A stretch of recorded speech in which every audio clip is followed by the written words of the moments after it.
The Dream Avatars, a neural dive into computational self-awareness, virtual simulations, and the other you. Virtuality 25. We often forget that our three-pounded brain is how nature evolved a virtual reality navigating system in order for Homo sapiens to have a unique advantage to survive long enough to pass on their genetic heritage. Neural Surfer. John Abramson has written an insightful response to an essay I recently wrote entitled The Projected Multiverse, which was reposted on Frank Visser's Integral World in Europe, that takes exception to Nick Bostrom's widely read and highly influential 2003 paper, Are You Living in a Computer Simulation? Abramson writes, My reading of Bostrom's paper is that two of his key assumptions for the possibility that we live in a simulation are self-contradictory. When I read over Abramson's objection, I was intrigued. The following is not so much a point-by-point rebuttal, as it is a further exploration of the very idea that simulation theory is a more complex web than we might at first imagine. And I thought it would be judicious to include Abramson's entire critique first, and then my analysis of the same afterwards. The two assumptions in question are firstly, the assumption that a sufficiently powerful computer running a suitable program would be conscious. Secondly, that the simulated people in these programs would be conscious. His basis for this second assumption is, because their computers would be so powerful, they could run a great many such simulations. Suppose that these simulated people are conscious, as they would be if the simulations were sufficiently fine-grained and if a certain quite widely accepted position in the philosophy of mind is correct. For the sake of demonstrating an internal inconsistency in these two arguments, let's suppose the first one is correct, that is, that a sufficiently powerful computer running a suitable program would be conscious. Bostrom is making a materialist argument here. Mental states can supervene on any of a broad class of physical substrates. Provided a system implements the right sort of computational structures and processes, it can be associated with conscious experiences. It is not an essential property of consciousness that it is implemented on carbon-based biological neural networks inside a cranium. Silicon-based processors inside a computer could in principle do the trick as well. The point to note on the first argument is that it relates to a powerful computer running a suitable program that is assumed to be conscious. This powerful computer and its suitable program are analogous to a human brain, computer, with its neural networks firing, program running. Crucially, in this context, the consciousness that is generated relates to the computer and not to elements of the program that the computer is running. Consciousness of the person, a materialist and Bostrom would say, is produced by the brain. But materialists, and presumably Bostrom, are not suggesting, taking Lane's example of dreams, that other people in a person's dreams are conscious. Bostrom's proposition, as I understand it, is that first-person awareness, or consciousness, arises in the person because of the complexity of the operation of the brain. But the imagined, dreamt, or otherwise conceived objects of the brain are not attributed to have their own consciousness. This line of thought brings us to the Bostrom's second assumption, that is that the simulated people in these programs would be conscious. How so? Not by using an analogy with the brain as I have just explained. Bostrom justifies it with the assertion, simulated people are conscious, as they would be if the simulations were sufficiently fine-grained. This appears to contradict Bostrom's first assumption. The fine-grained simulations relate to a sufficiently powerful computer running a suitable program of his first assumption. And these fine-grained simulations therefore induce consciousness that relates to the computer, not to the simulated people. Bostrom continues his justification that the fine-grained simulated people are conscious with an apparently obscure comment. And if a certain quite widely accepted position in the philosophy of mind is correct, it's unclear what accepted position Bostrom is referring to, and in any event, he gives no supporting citations for his second assumption. To conclude, Bostrom is seemingly confused between maintaining on the one hand that a suitably powerful computer running a suitable program would become self-conscious, and on the other hand, making a contradictory assertion that the simulated people in the program would become self-conscious. It is contradictory because the fine-grained simulations require immense complexity in both the hardware, the computer, and the software, the program, and this complexity produces, by his first assumption, consciousness in relation to the computer, not to the simulations. If this is correct, then the proposition that we are living in a simulation simply does not arise. In the first assumption, one wonders if this computer itself has to be conscious, or whether by dint of its running innumerable programs could from its manifold complex algorithms produce multiple applications that are themselves conscious, even if their computational host is not. I say this in light of Stephen Wolfram's controversial thesis in A New Kind of Science, where simple, rudimentary, and unconscious programs can over time produce intelligent creatures that exhibit self-awareness. This, of course, has parallels, though distinctively different, to the blind watchmaker idea, to crib one of Richard Dawkins' more famous book titles, where amoerotic processes produce an opened eye consciousness that can ruminate about its origins. Darwinian evolution via natural selection suggests that given enough time, elemental particles can and do cohere. Given the right environmental conditions and incentives, these fundamental compounds can produce not only self-replicating organisms, but ones with interior states of awareness. This evolutionary procedure is at its core algorithmic.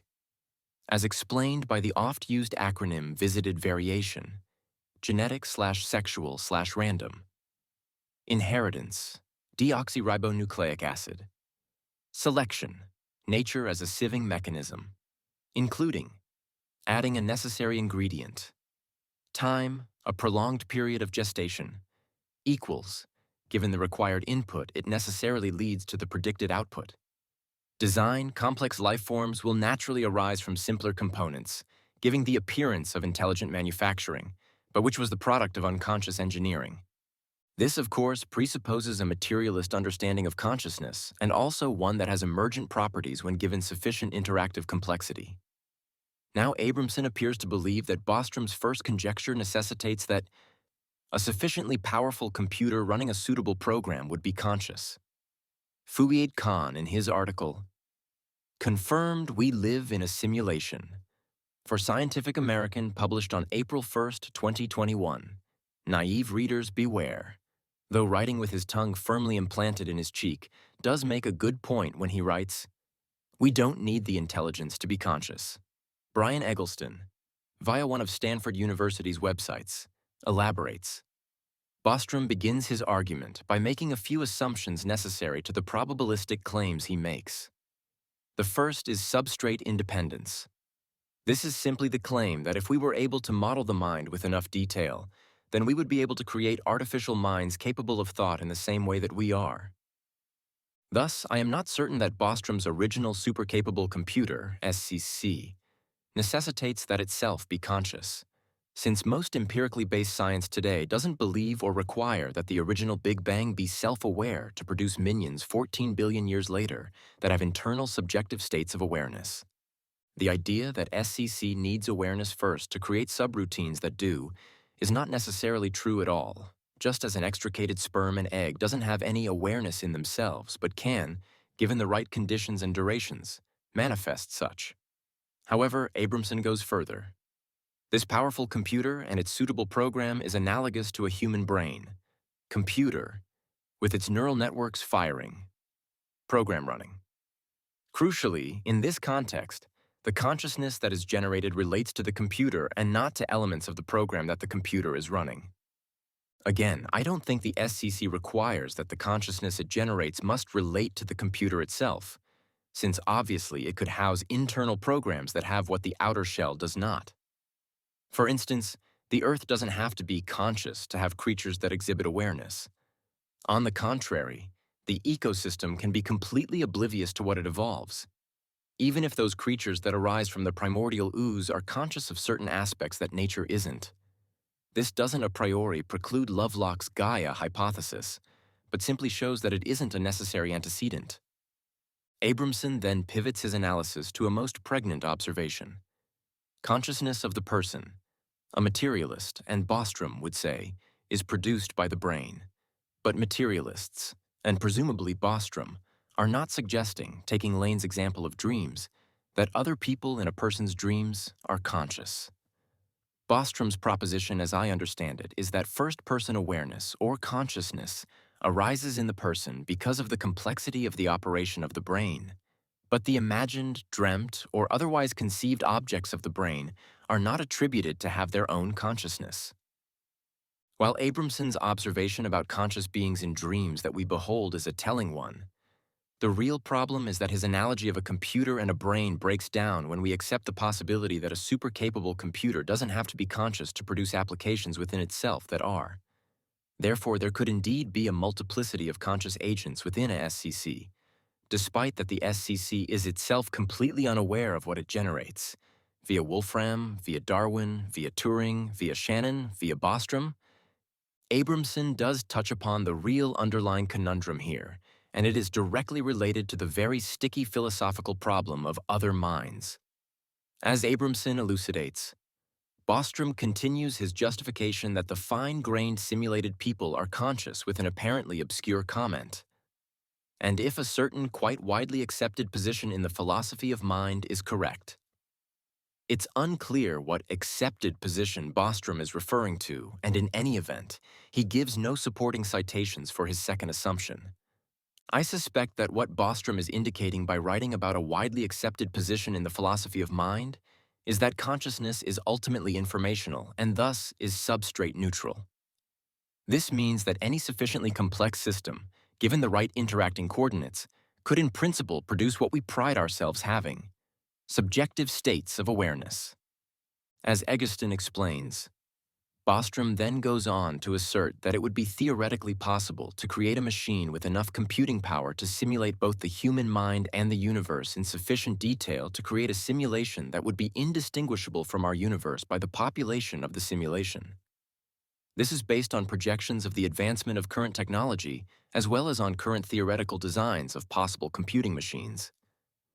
The troublesome issue, though, is how we induce someone other than ourselves has self-awareness. While I may be certain of my own state of consciousness, what it is like to be me. And here Descartes' famous dictum, "I think therefore I am," comes into play. It is an epistemological leap for me to be certain about you or other beings having the same. This problem of other minds has a long history and goes to the very heart of what we take to be objective and what we can know with certainty. The fact remains, however, that from a very practical point of view, we live as if there are other minds, whether or not we cannot prove such is the case. So, in clear and vivid dreams, we also act and react as if the characters that we behold are independent entities with their own minds, their own motivations, and so on. Only later, when awoken, do we question and doubt that those persons we see in dreams are truly ontological entities that exist apart from our projections. The renowned philosopher Daniel Dennett argues that from an evolutionary point of view, it is to our survival advantage to impute intentionality onto other creatures, since it provides us with a navigating tool in which to better predict attractive and destructive behavior. In other words, the practical benefit of believing in other minds works, even if on closer inspection, it lacks airtight proof. Holding to a purely solipsistic worldview, where all that exists are features of myself, tends to get us killed, and thus even if it were true, is not helpful in nature's game of eat or be eaten. But Bostrom's simulation hypothesis allows for other minds in aggregate, even if the SCC is without a mind of its own. Abramson then goes for the jugular and argues, to conclude, Bostrom is seemingly confused between maintaining on the one hand that a suitably powerful computer running a suitable program would become self-conscious, and on the other hand, making a contradictory assertion that the simulated people in the program would become self-conscious. It is contradictory because the fine-grained simulations require immense complexity in both the hardware, the computer, and the software, the program, and this complexity produces, by his first assumption, consciousness in relation to the computer, not to the simulations. If this is correct, then the proposition that we are living in a simulation simply does not arise. I appreciate Abramson's final points here, but it appears to rest on a faulty assumption that an SCC must be conscious to produce other conscious systems. This, as I and others have pointed out, is not necessarily true at all. Simply put, a super-capable computer, just like our world, our solar system, or our universe, doesn't have to be in itself aware or conscious to ultimately produce that which can have subjective notions about its origination. Therefore, the hardware of an SCC may be oblivious of it running software that creates infobots that are self-aware and can reflect upon their own internal states. Abramson's key critique is that Bostrom is mistaken when he posits that consciousness is in relation to the computer hardware, not to the simulations. The counter-argument to this objection, though, is that consciousness doesn't have to be related to the computer itself, since Bostrom's materialist theory of mind is predicated on informational complexity. Hence, any SCC could house an almost infinite array of subroutines that have self-awareness, provided that each met the minimum criterion of interlaced data bytes. Put in more metaphoric terms, the architecture of consciousness isn't in the house itself, but in those who are living within the structure. Now, naturally, this doesn't then mean that we are living in a computer simulation, regardless of recent publications that indicate a 50-50 possibility. No. But what Abramson's objections do underline is that for Bostrom's theory to move away from matrix-like speculations, a scientific theory of consciousness is necessary. At this stage, neuroscience is still in its infancy, and though great strides are being made about reverse engineering the brain, the secret of human subjective awareness is still a mystery. If we can solve that puzzle from a physicalist reconstruction, no doubt an iffy proposition, then we may then have the tools to answer Bostrom's question about whether we are living in base reality or a computer simulation. Postscript. I don't know if it is my old age, 66 is on the horizon, or because I meditate for several hours a day, or I'm just prone to an overactive imagination. But my dreams have become extraordinarily complex and lucid, so much so that I feel I have another life in other worlds, replete with friends and strangers that I meet every few nights and in differing circumstances. John Abramson's comment.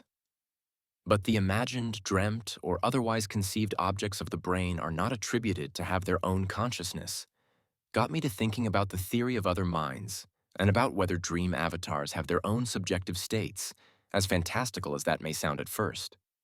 Or as my sons Sean and Kelly interjected, no, Papa, they are simply NPC-S, non-player characters, like we have in our video games.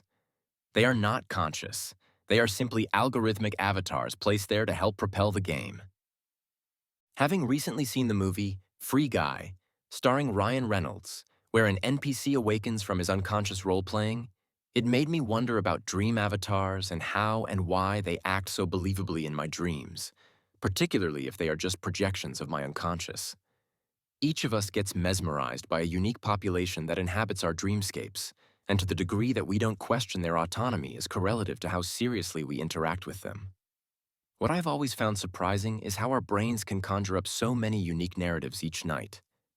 It is as if our nervous system is a massive film studio replete with screenplay writers, actors, directors, producers, stunt coordinators, camera operators, special effect teams, sound engineers, and more, making sure that each night when we fall asleep, a brand new movie is ready to be played. But it is never only a single feature, but more akin to an ever-changing Netflix lineup, where no movie is ever the same.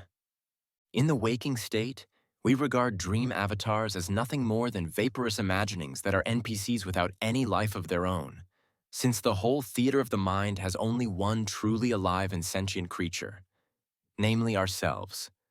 But is this true? Is it completely bizarre, or too Shirley MacLaine-ish to believe that our dream avatars are themselves conscious creatures? Sounds absurd, I realize, yet why are we so duped into believing their onticness when we dream? Why do we only doubt those most vivid personages until after we slumber? In the waking state, we tend never to doubt its certainty, and we take those we meet as distinct individuals who continue on, even after we die. But is the status of dream avatars lessened simply because we no longer have access to them because we transitioned from the environment where they flourish? Okay, before I dive off into the deep end and start talking about mermaids, the reason I bring all this up in the context of computational simulations is that we may be fooling ourselves that we can somehow grasp the realness of reality, when all we ever know is what our brains render at any given moment.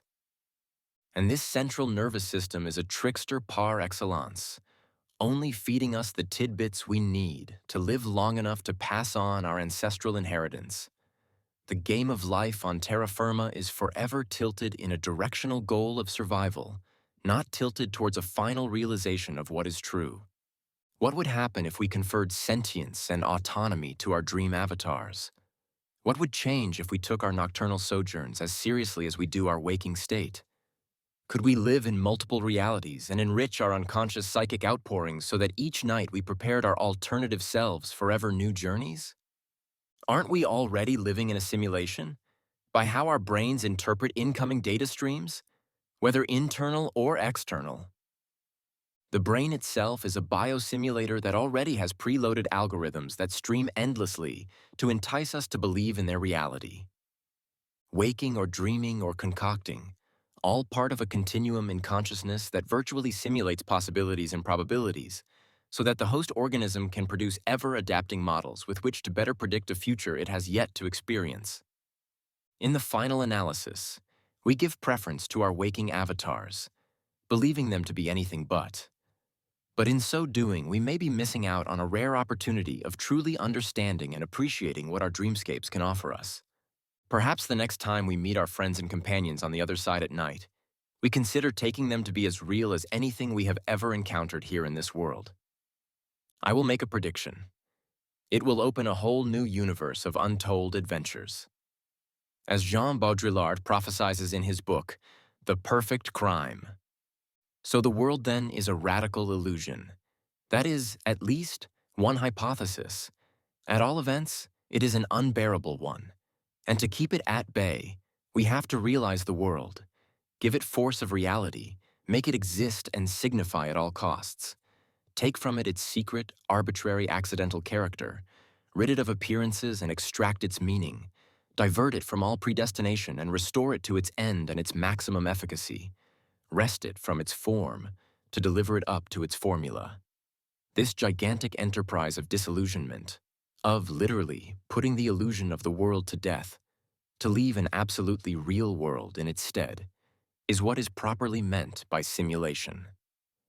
To kill reality, in other words, is to give birth to a new version of it. This, I suggest, is why VR is in humanity's future. Religion doesn't like the world we were given and attempted to find an escape hatch, whether by a resurrected Jesus who died for our sins and thus gave us a redeemed Adamic paradise, or by a Buddha who offered us nirvana by snuffing out our separateness. But humankind has sought out a third alternative, that of a computational utopia where we create the heavens or bliss lands we desire and entertain ourselves unto oblivion.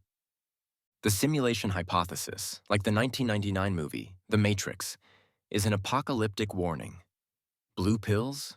Red pills? Or virtual pills of our own making?